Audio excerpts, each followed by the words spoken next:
is Leadership Matters with Dr. Sharon. And tonight, my very special guest is Dr. David R. Schuler. He is the 2018 Illinois and National Superintendent of the Year. He is known for his ability to inspire and build leaders.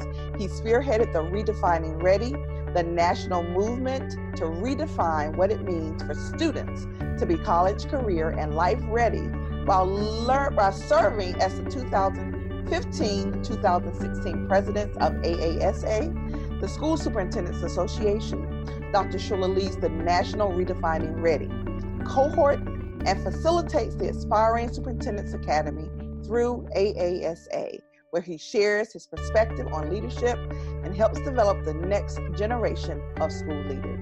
I am so excited to welcome Dr. David R. Schuler. Welcome, Dr. Schuler. Thank you so much, Dr. Sharon. It's an honor to be with you tonight. This is such a privilege. First of all, I want to say congratulations on all of your achievements. Thank you so much. I just love being a school superintendent, and to be recognized by my peers is just an absolute thrill. Absolutely. And so you are in your 20th year as superintendent. I am. I can't believe it. That is amazing. So tell us a little bit about the background of your district. So we are, this is my third superintendency. My first superintendency was a small farming rural community, and then my second was a pretty sprawling geographic community. And now I'm in the suburbs of Chicago. We have 6 comprehensive high schools, 4 specialized schools. We have about 12,000 students.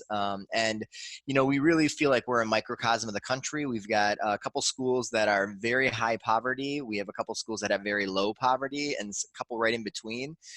So we're really honored and believe that we can be that incubator of ideas. And if what can work in 214 can work anywhere. Absolutely. And so a high school district, that's really unique to me. I come from a school district where we don't have level districts. So working with a high school district, is your background mostly high school?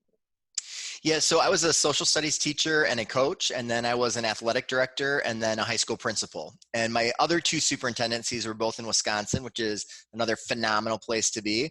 And they were K-12 superintendencies. So this is my first high school only experience. Wow, this awesome.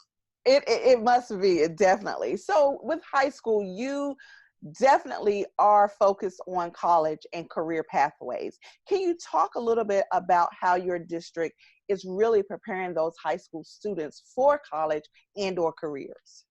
Yeah, so we went through that really intentional and challenging process a couple years ago to make sure that every course that we offer in District 214 is in a career pathway, because we want every class to lead to something different, and every pathway must lead beyond high school.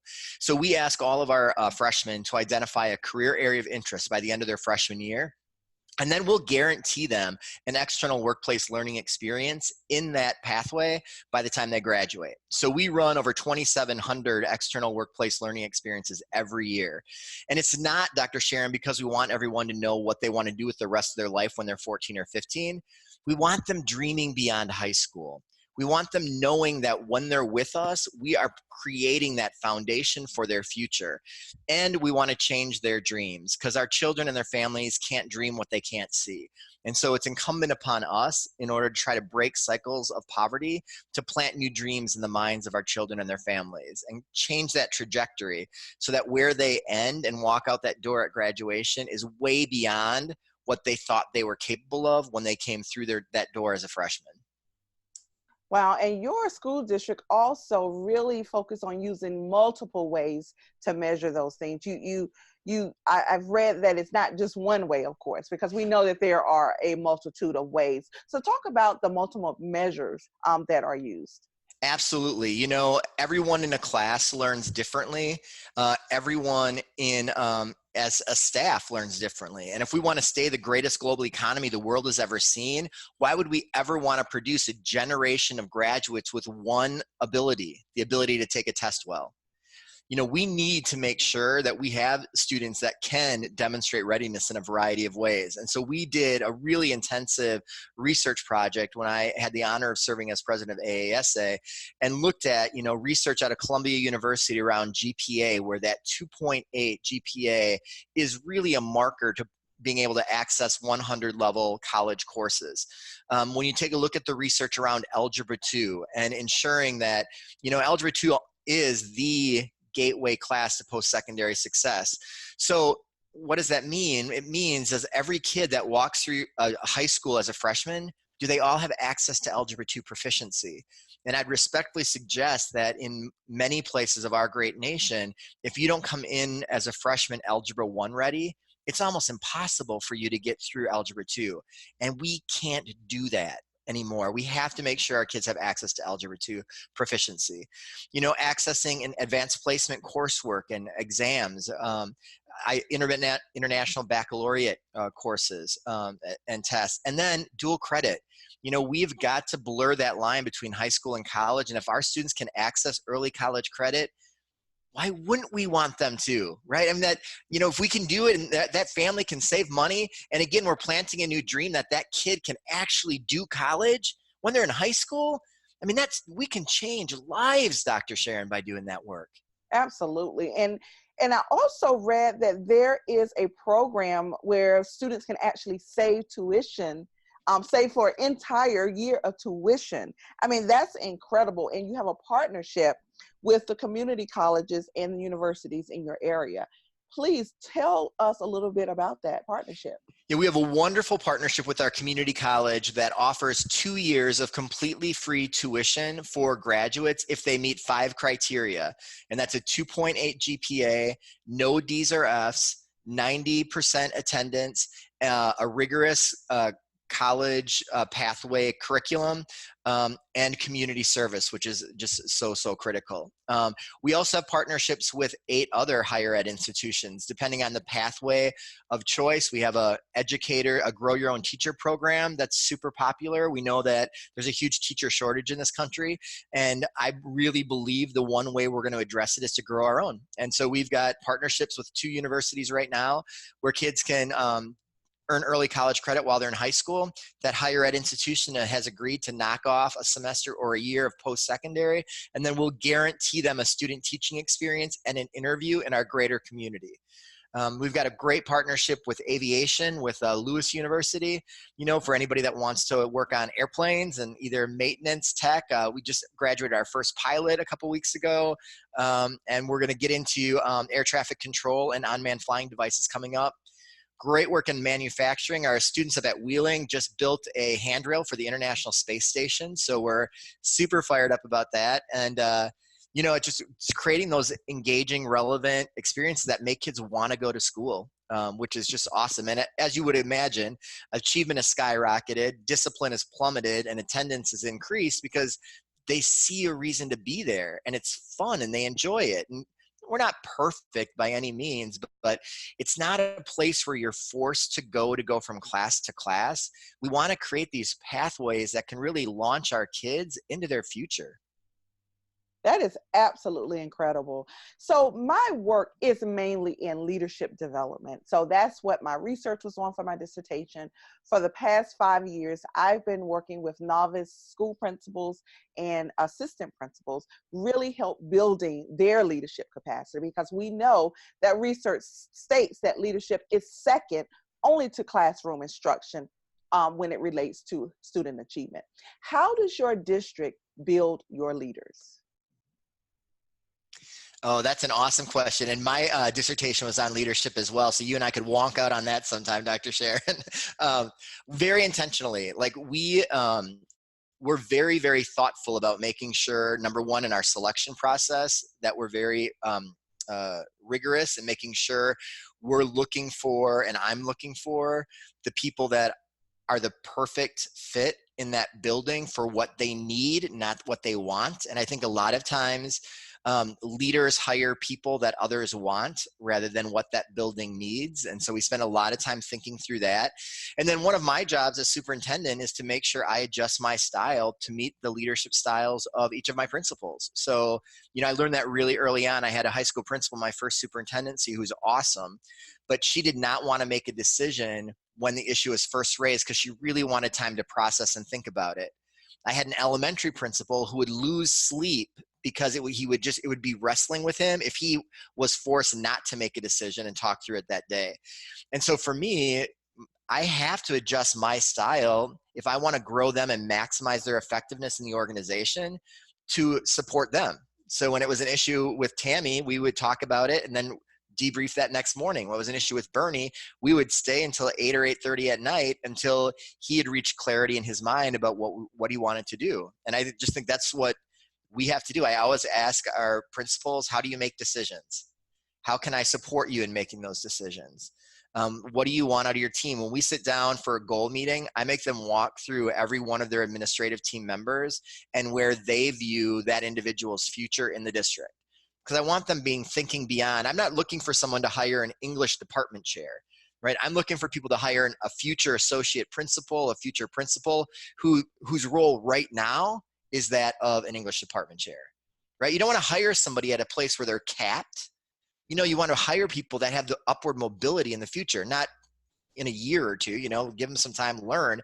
But I want people that are motivated to grow in the organization. Incredible. And, beyond the schoolhouse with school leadership, leaders who are looking to go beyond that and perhaps be a superintendent one day, what are some of the things that you recommend or suggest for sitting principals now who have their eye someday on superintendency? First of all, it's the best job in the country. So they need to know that. And sometimes superintendents, we're our own worst enemy with how we project the work. And yeah, there's a lot of work and there's a lot of politics and there's a lot of board relations, but it can be beautiful, awesome, incredible work if that's the mindset you take to the work. And so number one, I would say do it because it's the best job in the country. Two, never underestimate the importance of optics. Being grounded in whatever philosophy it is. If you're a constructivist, if you believe in Mars, whatever your philosophy is, Bowman and Deal, you have to be grounded in a philosophy that helps guide your leadership and decision-making. And then probably equally as important, if not more important, look for networks. People will say the superintendency is a lonely job. It is not. It does not have to be a lonely job unless you choose to make it a lonely job. There are tons of networks and out there for individuals. That's why why I love AASA is because there's all kinds of different networks and cohorts available. But anybody who says it's a lonely job is choosing to make it a lonely job. Love it. I love it. So parental and community involvement and engagement. We know that is critical to the success of schools and school districts. How does your district really make an intentional mark at really involving and engaging your community? Well, first of all, we don't ask them to come to us and expect them and then judge them when they don't come to us. That is so unfair for school and school systems to assume that it's the parents and community fault for not coming to us, right? So one of the things we do, we run a lot of parent university courses where, we're providing information on how parents can support students in their use of technology. Because back when we went to school, we didn't have iPads, right? So how is a parent supposed to know how to support that child with the use of an iPad? So we run parent universities, parent academies, and if you complete the academy or the course, we print off a certificate for you. And those parents just love it, and if they feel like they're learning and they're being better parents. And so a lot of it is doing that. It's also going out and actively looking for partnerships that can grow. So I'm not going to go to a business and say, we want you to take a full term, a full pre-apprenticeship student tomorrow. We're going to say, hey, can we have some students do some job shadowing with you? And then if you enjoy that experience, can we do some micro experiences with you? And then over the course of a year or so, grow that into a full-fledged internship, externship, pre-apprenticeship program. So your district, along with AASA, launched Redefining Ready. Talk to us a little bit about what that is. Yeah, so Redefining Ready is a national movement that allows students to be identified as being ready for college and career, and we really believe it is college and career. We're not suggesting every kid needs to earn a 2 or a 4-year degree. We're not saying that at all. But if a student is going to be able to earn a family-supporting wage job over the course of their work lifetime, they're going to have to be able to access some post-secondary education. They're going to have to. I mean, this world is going to reinvent itself several times. Our kids have to be nimble enough to be able to adapt and adjust to wherever that new economy is going to head. And so we launched Redefining Ready, and it is a multi-metric approach to college and career readiness. 17 states have incorporated aspects of Redefining Ready into their state ESSA accountability plans, so we're really proud of that. We run a national Redefining Ready Summit every year for individuals to come together and learn about the work and to learn about how to start the work. And it's been awesome. We've got school districts all over the country, really small rural districts to large urban districts that are doing this work because we know it's right by kids. And if we're creating personalized pathways that benefit every student, your community is all about it, right? And then we celebrate our success and we share those stories. We want our entire community to feel great pride that they live in 214. Now say, look, you guys all own all of our successes, you know? And just like all of our employees, doesn't matter if you're a custodian, a teacher, an AP, or accounts payable, everybody gets to own the amazing successes of our students. I love that. And I tell you, in really looking and researching your district and you, one of the things that struck me is your love for entrepreneurship. And I always say, edupreneurs, I love them, educators who are entrepreneurs. And not all school officials really, I guess, approve of that. But it is a wonderful thing. And I love the fact that, and I think it's called the Startup Showcase, that your district had, and actually, as you say, inked the deal with 3 of the Shark Tanks. That is absolutely exciting. You yourself, you are an entrepreneur. Can you talk a little bit about that entrepreneurship? Yeah, you know, I think for so long, we've not encouraged kids to take risks, and we've been afraid to allow them to fail. And what I have said to our staff and our school board has said to me, go ahead, fail forward. There's nothing wrong with that. You're never going to get to greater heights without experiencing some setbacks. And, you know, so we did launch, we initially had it, we called it a Shark Tank for high school Shark Tank. And then we got a cease and desist letter from Shark Tank. So if anybody's got it out there, don't do it. I think they missed out on a huge franchising opportunity, by the way, but I digress.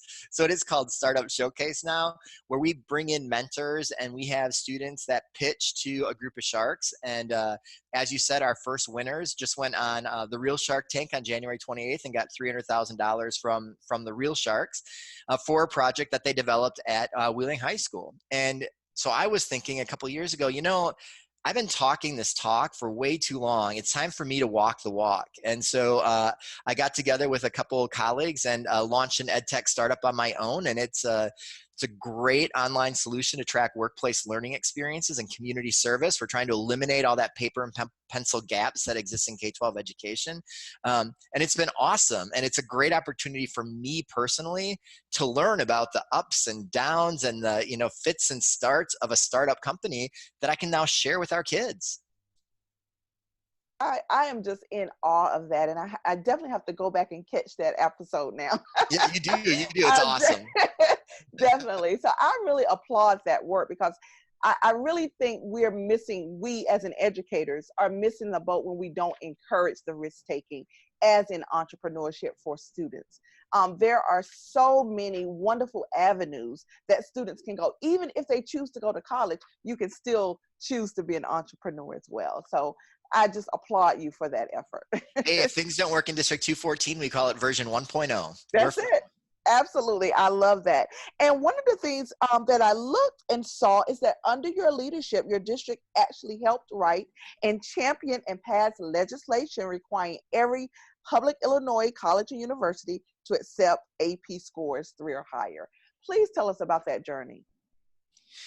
Well, that was a struggle for sure. It was the right thing to do. It was good work. We had in Illinois all the public universities and colleges deciding on their own if they were going to accept AP credit and AP exams, and we just didn't feel that was an equitable approach for students and their families. And so we were able to convince a couple legislators to sponsor the legislation, worked with our colleagues up at Stevenson. Some of their students really helped us as well, shepherd it through, got it through both houses of our General Assembly. We had, as you can imagine, a lot of lobbyists on the other side pushing back from higher ed, but we're able to get the bill approved, and a governor fortunately signed it, which has been awesome. And so when you look at now, last year's graduating class in our district, over 75% of our students graduated with 15 early college credits or the equivalent. So it's something we're super, super proud about. Absolutely. You know, with over 20 years in the superintendency, but 15 in District 214. That's incredible. You must know that, right? Yeah. 15 Well, I have a years, wonderful school board, and that really, really helps. But that the is other thing I would amazing. say is, what I've learned is the sustainability of leadership really matters. And being somewhere 15 years and having a team, we've been able to do some really amazing stuff. And, I always say, things don't have to happen tomorrow if we can just start them happening. Right. And so when you're there for a period of time, you can really see things through to fruition. And that's been a really outstanding and super proud experience for me. Wow. And speaking of super proud, what would you say out of those 15 years is your most proudest moment? Ooh, that's tough. There's been so many. But you know what? I think I would say two things. One, hiring the administrative team that I have right now. I'm really proud of my administrative team. But two, the work we've done recently around equity. That equity's hard work. And for the first time, we can actually say we've erased the gap as it relates to AP access and success in about half of our AP classes across the board. And I mean, that took so much commitment work from our principals, our division heads, and our teachers.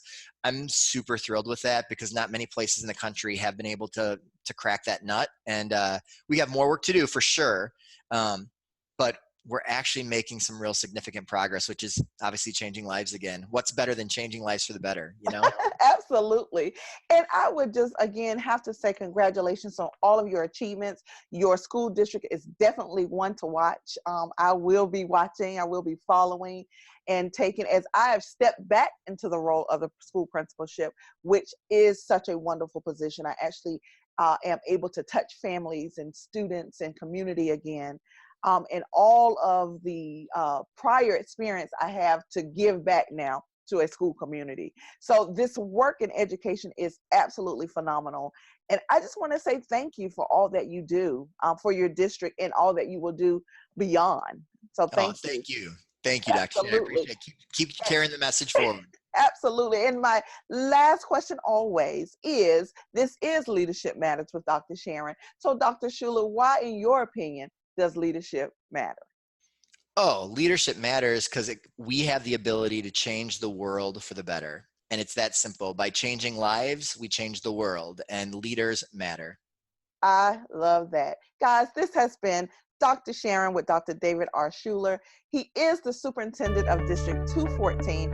I'm so excited. The 2018 Illinois and National Superintendent of the Year. Dr. Schuler, can you please share your social media contact? How can people follow you and see all the wonderful things that you're doing? Yes, absolutely. You can email me at david.schuler at gotransio.com and at dschuler1970 on Twitter. Awesome. Guys, this is Dr. Sharon again for Leadership Matters, saying, you know it, leadership matters. Have a great evening.